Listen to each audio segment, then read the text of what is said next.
जिसने अस्त्र डाल दिए हो, आत्मसमर्पण कर दिया हो, वो सभी शत्रु तुम्हारे द्वारा जीत लिए गए हैं। वे तुम्हारे लिए मृत्यु के समान ही है। यही कहा गया था महाभारत के महान योद्धा अश्वत्थामा के द्वारा।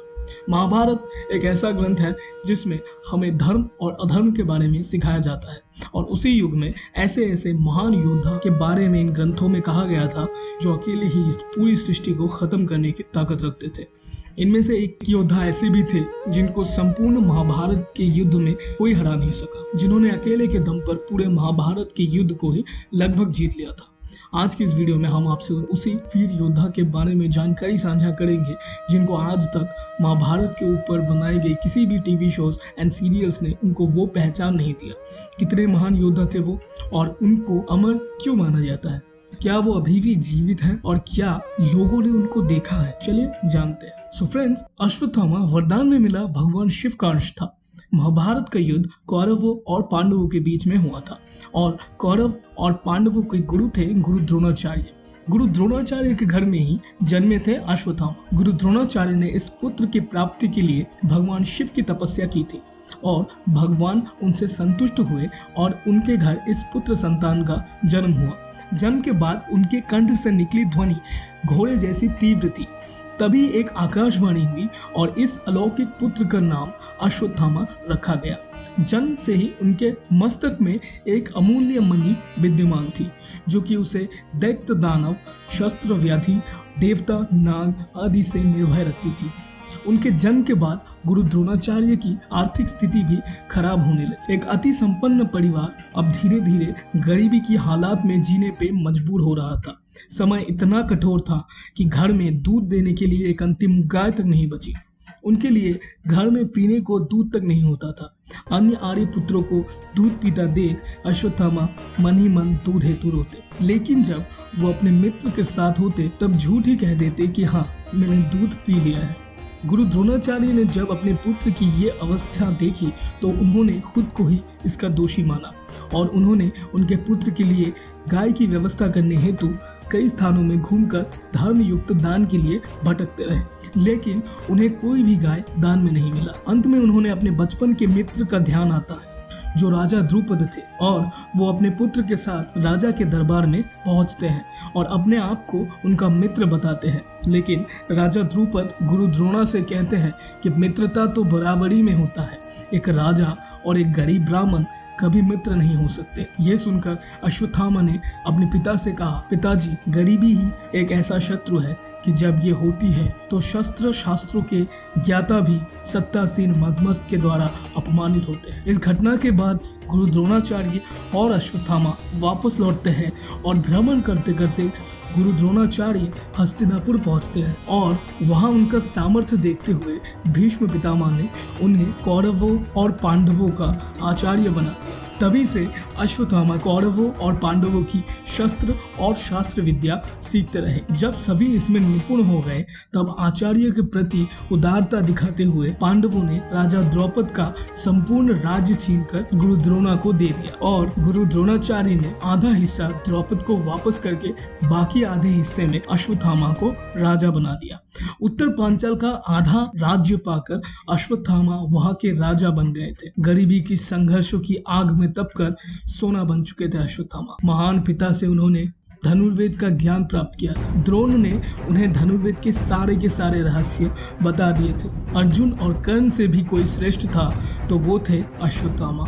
नारायण अस्त्र एक ऐसा अस्त्र था जिसका ज्ञान द्रोण के अलावा महाभारत में और किसी के पास नहीं था, और इसका ज्ञान द्रोण ने सिर्फ अश्वत्थामा को ही सिखाया था। जब महाभारत युद्ध की शुरुआत हुई तब गुरु द्रोणाचार्य जी ने हस्तिनापुर राज्य के प्रति निष्ठा होने के कारण कौरवों का साथ देना उचित समझा। अश्वत्थामा भी अपने पिता की तरह महाभारत के युद्ध में सक्रिय भाग लिया था। महाभारत युद्ध में वो कौरव पक्ष के एक सेनापति थे। उन्होंने घटोत्कच पुत्र अंजन पर्वा का वध किया। उसके अलावा द्रुपद कुमार, शत्रुंजय, वलानिक, जयानिक, जयाश्व, तथा राजा श्रोताहु का भी वध किया। उन्होंने कुंती भोज के 10 पुत्रों का वध किया। पिता पुत्र की जोड़ी ने महाभारत युद्ध में पांडव सेना को तितर बितर कर दिया था। पांडवों की सेना की पराजय देखकर श्री कृष्ण ने युधिष्ठिर को कूटनीति अपनाने का विमर्श दिया। उस योजना के अंतर्गत ये सूचना प्रसारित कर दी गई कि अश्वत्थामा का वध हो गया है। जब गुरु द्रोणाचार्य ने धर्मराज युधिष्ठिर से अश्वत्थामा की सत्यता ज्ञात करनी चाहिए तो उन्होंने उत्तर दिया कि अश्वत्थामा वध कर दिया गया, परंतु गज मतलब हाथी।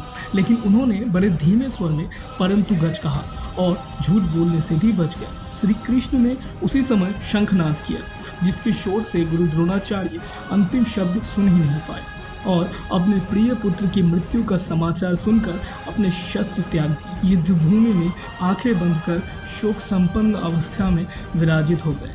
गुरु द्रोणाचार्य जी को निरस्त्र देखकर द्रौपदी के भाई दुष्टद्युम्न ने खड्ग यानी कि तलवार से उनका मस्तक विच्छेद कर डाला। गुरु द्रोणाचार्य की निर्मम वध के पश्चात पांडवों की विजय होने लग गई थी। इस प्रकार महाभारत युद्ध में अर्जुन के तीरों एवं भीमसेन की गदा से कौरवों का नाश हो गया। जब अपने पिता की निर्मम वध का संवाद अश्वत्थामा तक पहुंचा, तब उनके क्रोध ने पूरे पांडव वंश को ही खत्म कर दिया था। अश्वत्थामा ने अपने पिता के निर्मम वध का प्रतिशोध लेने के लिए युद्ध भूमि में पांडवों पर नारायणास्त्र का प्रयोग किया, जिसके बाद श्री कृष्ण जी की सुझाव से समस्त पांडव सेना ने अपने शस्त्र समर्पित कर दिए, क्योंकि वही एक तरीका था जिसमें उनकी जान बचाई जा सकती थी और जिसका ज्ञान सिर्फ श्री कृष्ण जी के पास ही था। अपने शस्त्रों को युद्ध भूमि में काम न करता हुआ देख अश्वत्थामा रात के अंधेरे में पांडवों के शिविर में पहुंचते हैं और वे क्रोध की आग में उन्होंने कृपाचार्य तथा कृतवर्मा की सहायता से अश्वत्थामा ने धृष्टद्युम्न का वध कर दिया। पांडवों के शेष वीर महारथियों का भी वध कर डाला और यही नहीं, उन्होंने पांडवों के निद्रामग्न 5 पुत्रों के मस्तक भी विच्छेद कर डाले। अश्वत्थामा की इस पतित कर्म की सभी ने निंदा की, यहाँ तक कि दुर्योधन को भी यह अनुचित लगा। पुत्रों के वध से शोकाग्रस्त द्रौपदी विलाप करने लगती है और द्रौपदी के विलाप को सुनकर अर्जुन अश्वत्थामा के मस्तक को विच्छेदित कर डालने की प्रतिज्ञाबद्ध होते हैं। श्री कृष्ण को सारथी बनाकर गांडीव धनुष लेकर अर्जुन उनका पीछा करते हैं। अश्वत्थामा को कहीं भी सुरक्षा नहीं मिली तो भयग्रस्त होकर उन्होंने अर्जुन को लक्षित कर ब्रह्मास्त्र का प्रयोग कर दिया। अश्वत्थामा ब्रह्मास्त्र चलाना तो जानते थे, लेकिन उसे लौटाना नहीं जानते थे। उस अति प्रचंड तेजमय अग्नि को अपनी ओर आता देख अर्जुन ने श्री कृष्ण से विनती की, आप ही बताइए कि यह प्रचंड अग्नि मेरी ओर किस दिशा से आ रही है और इससे मेरी रक्षा कैसे होगी। तब श्री कृष्ण बोले, हे अर्जुन, तुम्हारे भय से व्याकुल होकर अश्वत्थामा ने यह ब्रह्मास्त्र तुम पर लक्षित किया है। तुम्हारे प्राण घोर संकट में है।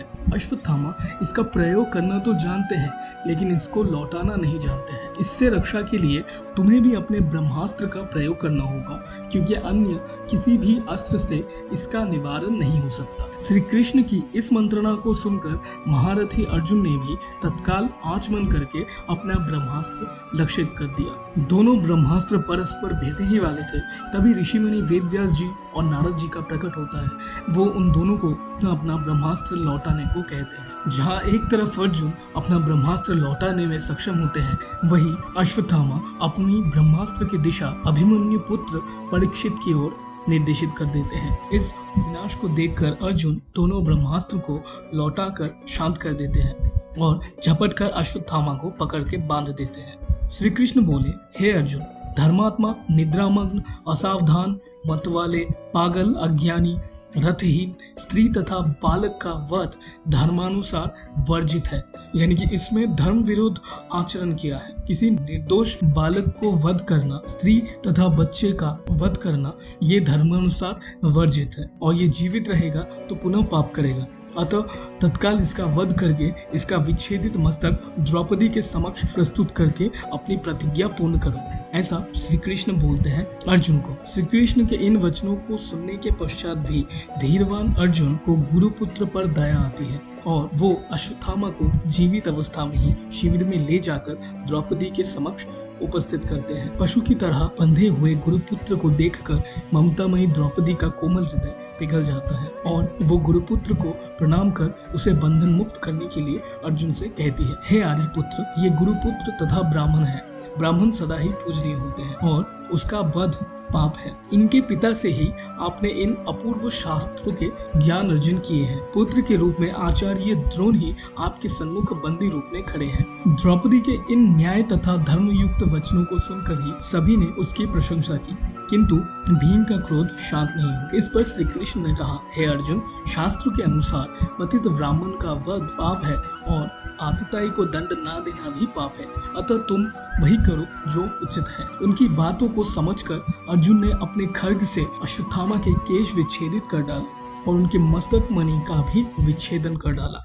मणि विच्छेदन से वो लहलुहान हो और अर्जुन ने तभी उसी क्षण उनको शिविर से निष्कासित कर दिया। श्री कृष्ण ने अश्वत्थामा के पतित कर्मों के कारण ही अश्वत्थामा को अमर होने का श्राप दिया। जिस प्रकार उन्होंने पतित कर्म कर द्रौपदी की ममता को सदा के लिए शोक दिया था, उसी तरह श्री कृष्ण ने उन्हें ये श्राप दिया कि वे भी इस मणि के विच्छेदित किए जाने से हुए घाव के साथ अनंत काल तक जीवित रहेंगे। उनकी मृत्यु नहीं होगी और वो शारीरिक और मानसिक आघातों की पीड़ा भोगता हुआ उस दुख को अनुभव कर सकेंगे जो उन्होंने दूसरों को दिए थे और कभी शांति को प्राप्त नहीं कर पाएंगे। ये श्राप लेते हुए अश्वत्थामा जी अपने वही मस्तक मणि विच्छेदन से हुए रिश्ते घाव के साथ अशांत होकर यत्र तत्र विचरण कर रहे हैं, ऐसा माना जाता है। सो फ्रेंड्स, आज भी लोगों का यही मानना है कि उन्होंने अश्वत्थामा जी को देखा है।